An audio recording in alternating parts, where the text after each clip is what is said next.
Yo, what's up? It's me again, Michael Asoy, one of the worst person in the entire world, you know. So, medyo di ko na kinaya eh. Talagang marami na akong napapansin, nababalitaan through social media. Yung mga nangyayari sa mundo, okay? Talagang napuno na ako kasi sobrang daming issue eh. Sobrang talagang devastating. Lahat ng issue talagang apektado yung mundo. So hindi ko na talaga mapigil kaya ito gumawa ako ng video, no. May konting ano lang ako masasabi. Okay, talagang ano na ako eh.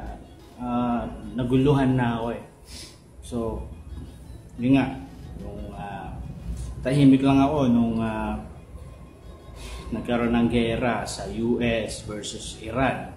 Tapos nagkaroon ng lindol sa maraming bansa. Tapos nagkaroon pa ng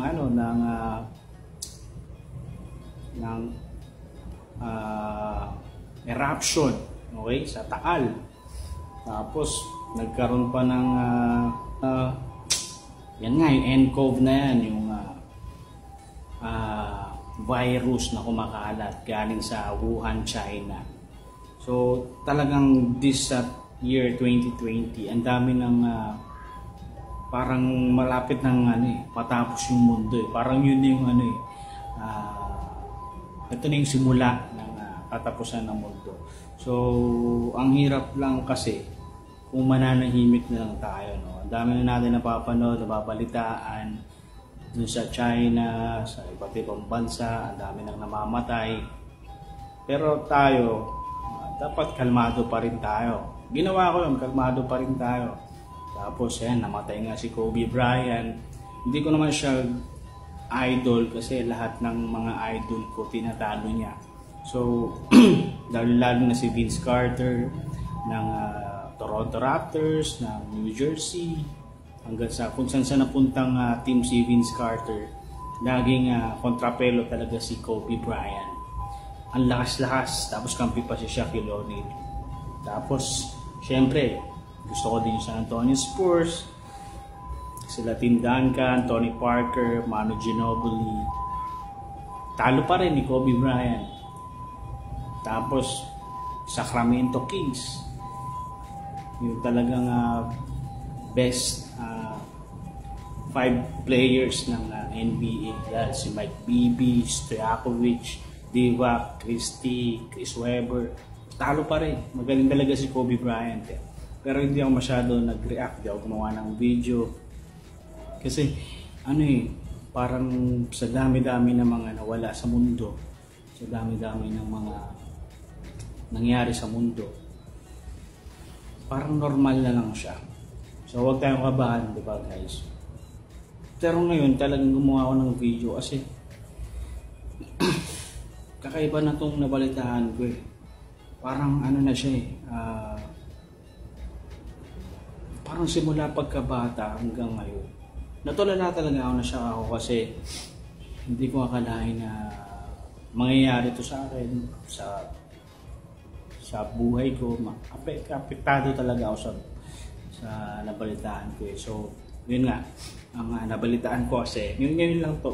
Ngayon lang. Talagang nagulat ako. Sa sobrang gulat ko nga, nilinis ko yung kwarto ko eh. So yun nga, ang nabalitaan ko kasi kanina habang nag-scroll down ako sa Facebook, nag-surf ako, minabasa ako galing sa GMA, news article ng GMA. Nakakalagay dun na ang picture lang siya, actually picture lang siya, tapos may caption. Ang nakalagay dun is parang siya, yung tanong daw, hindi gulay, ito ay prutas. So ako vegetarian kasi mahilig ako sa gulay. Kumakain naman ako ng mga pero talagang makagulay talaga ako eh. At dami kong kinain gulay, okra, paborito ko yung patatas. Pero yung mababalitaan mo na yung kinakain mo, prutas pala. So masakit. Talagang hindi ko talaga mapigilan gumawa talaga ng video kasi pucha, simula elementary, kanta ako ng kanta ng Bahay Kubo.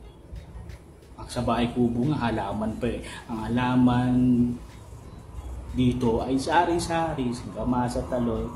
Nabanggit yung talong dun eh. So, ang alam ko talaga, kung hindi siya gulay, halaman. Kasi nakalagay sa Bahay Kubo eh, halaman.